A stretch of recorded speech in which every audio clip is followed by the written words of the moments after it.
Hello, boys and girls. My name is Miss Roshida Roll, and today I will be reading you a story called The Little Red Riding Hood.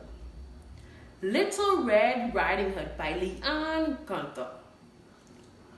Once upon a time, there was a little girl who lived in a village near the forest.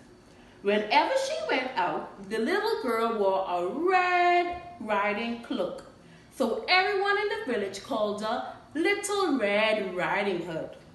One morning, Little Red Riding Hood asked her mother if she can go to visit her grandmother, as it has been a long time since they've seen each other. That's a good idea, her mother said. So they packed a nice basket for Little Red Riding Hood to take to her grandmother. When the basket was ready, the little girl put on her red cloak and kissed her mother goodbye. Remember, go straight to Grandma's house, her mother cautioned. Don't dwindle along the way, and please do not talk to strangers. The woods are very dangerous. Don't worry, Mommy, said Little Red Riding Hood. I'll be careful. But when Little Red Riding Hood noticed some lovely flowers in the woods, she forgot her promise to her mother. She picked a few, watched the butterflies flit about for a while, listened to the frogs croaking, and then picked a few more. Little Red Riding Hood was enjoying the warm summer day so much that she didn't notice a dark shadow approaching out of the forest behind her. Suddenly, the wolf appeared beside her. "What are you doing out here, little girl?" the wolf asked in a voice as friendly as he could muster. "I'm on my way to see my grandma, who lives through the forest near the brook," Little Red Riding Hood replied.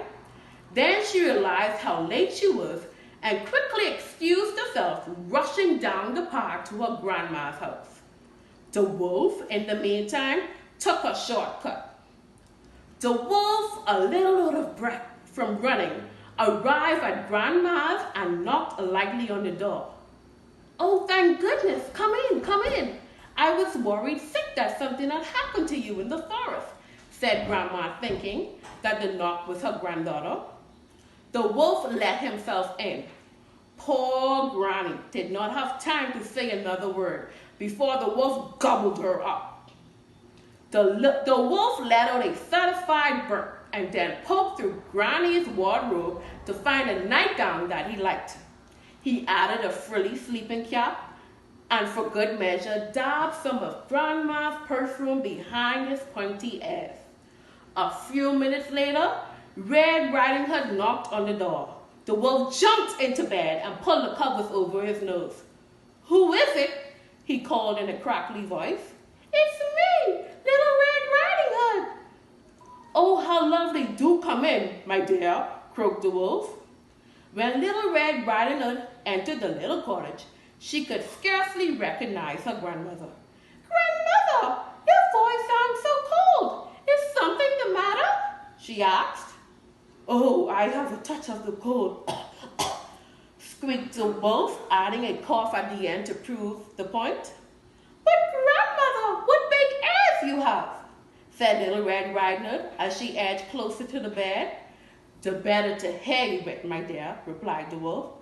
"But Grandmother, what big eyes you have," said Little Red Riding Hood.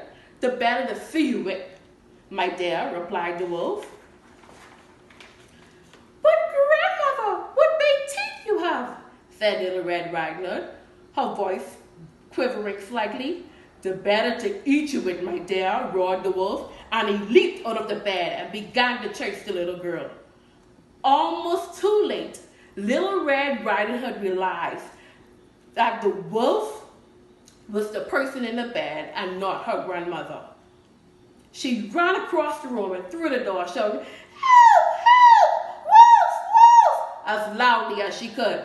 A woodsman who was chopping logs nearby heard her cry and ran towards the cottage as fast as he could. He grabbed the wolf and made him spit out the poor grandmother, who was a bit frizzled by the whole experience, but still in one piece.